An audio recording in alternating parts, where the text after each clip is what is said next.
Olá, sejam bem-vindos. Eu sou Elaine da Silva Machado, sou doutora em Ensino de Ciências e Educação Matemática. Nesta ocasião, eu também represento os meus parceiros de pesquisa, professor Dr. Sérgio de Mello Arruda e professora Marinês Meneghello Passos. Nós somos pesquisadores educacionais no Grupo de Pesquisa em Educação em Ciências e Matemática, EduCim, da Universidade Estadual de Londrina, no estado do Paraná, no Brasil. E estamos aqui hoje para apresentar a nossa pesquisa intitulada Autonomia do Pesquisador Educacional e as relações com sua formação no ensino superior. E fazemos isso sob o apoio do CNPq, o Conselho Nacional de Desenvolvimento Científico e Tecnológico do Brasil, porque, a bem da verdade, este estudo se desenvolve no âmbito do nosso projeto de pós-doutorado, que é financiado pelo referido conselho. Neste contexto, a interpretação que trazemos hoje foi realizada sob um recorte dos dados de tal projeto e diz respeito às relações de uma pesquisadora educacional, formada em licenciatura em Ciências Biológicas, mestre, e na ocasião da coleta de dados, doutoranda em Ensino de Ciências e Educação Matemática em um curso avaliado com excelência internacional. A partir dos discursos dessa pesquisadora, a nossa depoente, elegemos como objetivo caracterizar a autonomia do pesquisador educacional a partir das relações que uma pesquisadora estabeleceu durante a sua formação no ensino superior. Para alcançar o nosso objetivo, submetemos os discursos da depoente à técnica de análise de conteúdo e agrupamos em categorias de análise que elegemos a priori a partir dos pressupostos teóricos que estudamos. Tais categorias são ética, política, conhecimento do pesquisador e as variáveis da autonomia, interesse e liberdade. Vamos falar brevemente sobre elas. A ética diz respeito às relações do pesquisador com a sua autonomia em ações que ele realiza e que envolvem o exercício da ética durante sua formação e suas práticas de pesquisa. Nos esclarecem sobre isso Fiorentini e Lorenzato. A categoria política diz respeito às relações do pesquisador com a sua autonomia em ações que ele realiza e que envolvem o exercício de habilidades e disposições políticas. São negociações que o pesquisador faz a partir de diálogos com seus pares, para construir projetos, equipes de pesquisa, espaços, recursos, etc. Nos esclarecem a esse respeito Maia e Medeiros. A categoria conhecimento do pesquisador diz respeito às relações do pesquisador com a sua autonomia em ações que ele realiza e que envolvem o desenvolvimento de modos de raciocínio característicos da pesquisa científica, reflexões individuais para a resolução de problemas e reflexões sobre sua identidade. Nos esclarecem esse respeito Maia e Medeiros, Arruda e Villani, Teixeira Passos Arruda. E por último, a categoria variáveis da autonomia, interesse do pesquisador e liberdade do pesquisador, que diz respeito às relações do pesquisador com sua autonomia em todas as ações que o pesquisador realiza e que envolvem a sua autonomia durante sua formação e produção científica. Por conseguinte, envolvem as categorias acima, a ética, a política e o conhecimento. Então, também veremos nessas outras categorias as possibilidades de caracterizar a autonomia sob a presença e ausência do interesse e da liberdade. Contudo, de acordo com as particularidades de cada situação de aprendizagem, podemos definir que a autonomia ocorre sob a presença e a ausência do interesse e da liberdade do pesquisador. Por exemplo, o pesquisador tem interesse em aprender, tem interesse em desenvolver aquelas práticas de pesquisa, tem liberdade para fazê-los, em algumas situações terá, em outras não. Quando não, teremos autonomia sob a ausência da liberdade, por exemplo. Para nos auxiliar em nossas análises, elaboramos um instrumento metodológico com as referidas categorias. Trata-se deste quadro que está na tela. A partir da sua observação, fica mais fácil compreender as categorias e a posição das variáveis interesse e liberdade. Observe que na coluna 1 apresentamos o nome das categorias de análise: ética, política e conhecimento do pesquisador. Na coluna 2, a coluna do meio, organizamos as descrições das relações que podem ser identificadas nessas categorias. E na coluna 3, acomodamos variáveis interesse e liberdade e as descrições sobre as relações do pesquisador que envolvem a ausência e a presença dessas variáveis. Observe também que as variáveis acompanham as demais categorias no instrumento. Posteriormente, organizamos os trechos dos discursos da pesquisadora acerca das linhas e colunas correspondentes.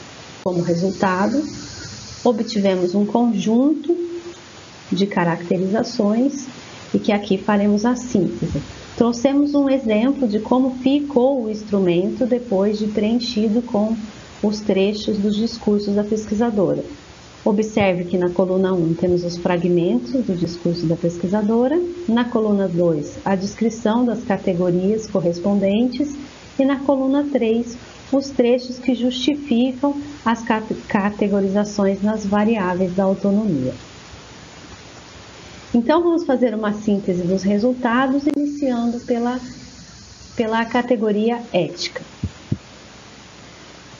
Nessa categoria, as relações da pesquisadora com a autonomia foram caracterizadas acerca da ética, sob a presença do interesse e a ausência da liberdade. Nos relatos acerca da autonomia sob a presença do interesse, a pesquisadora comentou sobre sua vontade de fazer escolhas relativas à pesquisa, no que se refere ao tema e aos métodos, sob o exercício da sua autonomia e do cumprimento das normas éticas. Quanto à autonomia sob a ausência da liberdade, a pesquisadora refletiu sobre a obrigatoriedade de obedecer aos critérios da ética, os quais envolvem as relações que ela estabelecia com sua orientadora, as atividades de coleta de dados e as suas publicações. Referente à formação do ensino superior, a autonomia foi atrelada à aprendizagem de um código de normas e princípios éticos, pré-estabelecidos pela comunidade científica que ela integrou e pelos valores que ela agregou ao longo da sua jornada acadêmica. Essas relações nos possibilitaram ratificar Fiorentina Lorenzato a respeito da autonomia e da ética do pesquisador. Categoria Autonomia e Política. As relações da pesquisadora com a autonomia foram caracterizadas acerca de atividades que envolveram a política, sob a presença da liberdade e do interesse. Nas manifestações sob a presença da liberdade, a pesquisadora esclareceu que a autonomia que ela idealizava deveria possibilitar a realização de negociações para construir uma equipe e um ambiente favorável para o desenvolvimento de suas pesquisas, participar de eventos, gerenciar suas produções. Nos relatos a respeito da autonomia sob a presença do interesse, a pesquisadora retomou as reflexões sobre a equipe de pesquisa e enfatizou a vontade de construí-la no futuro com antigos parceiros de publicações. Foi possível observar que a pesquisadora, ao tornar-se mais experiente, tornou-se mais livre para agir e se interessou por assumir a paternidade do conhecimento que produziu. Essas observações nos possibilitaram corroborar Arruda e Villani a respeito das relações do pesquisador com o próprio conhecimento, ação, autonomia e interesse.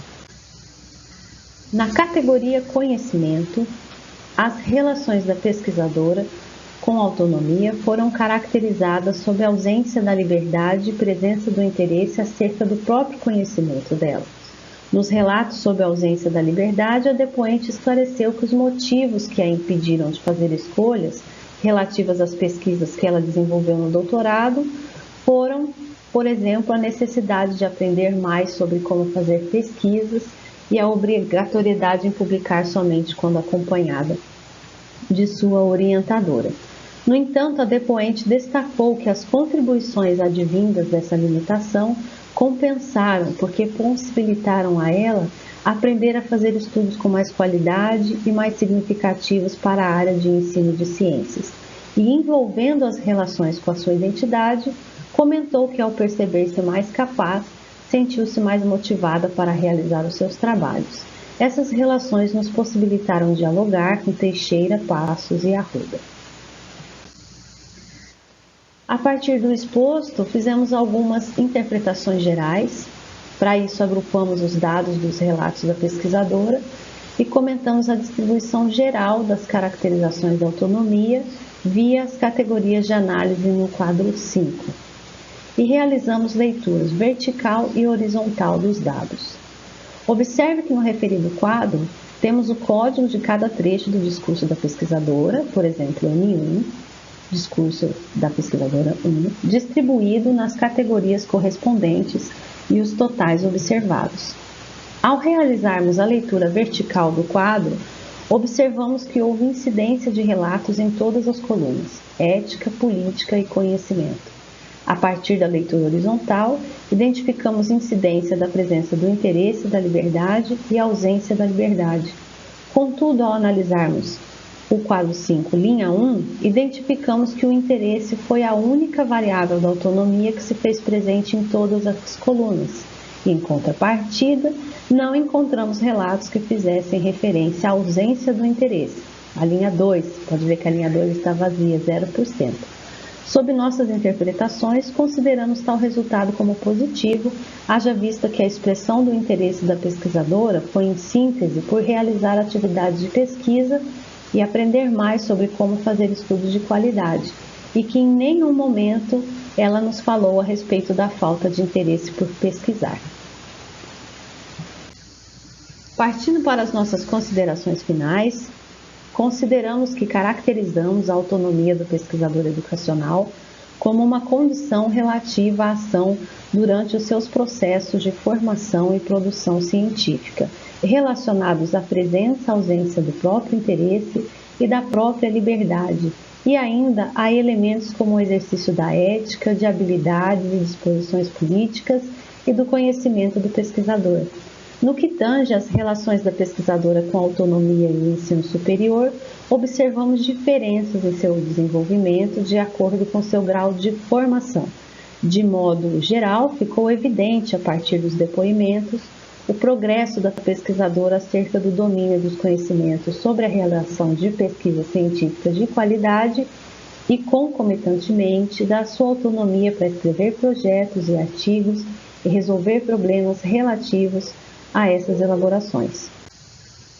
Dentre as particularidades, percebemos que a graduação proporcionou-lhe mais liberdade para realizar as pesquisas, exigindo-lhe menos rigor científico, mas com comprometimento às questões éticas, e dando-lhe a oportunidade de participar de projetos, eventos e publicações, o que nos leva a concluir que na graduação a autonomia estava vinculada à liberdade para experimentar a prática científica.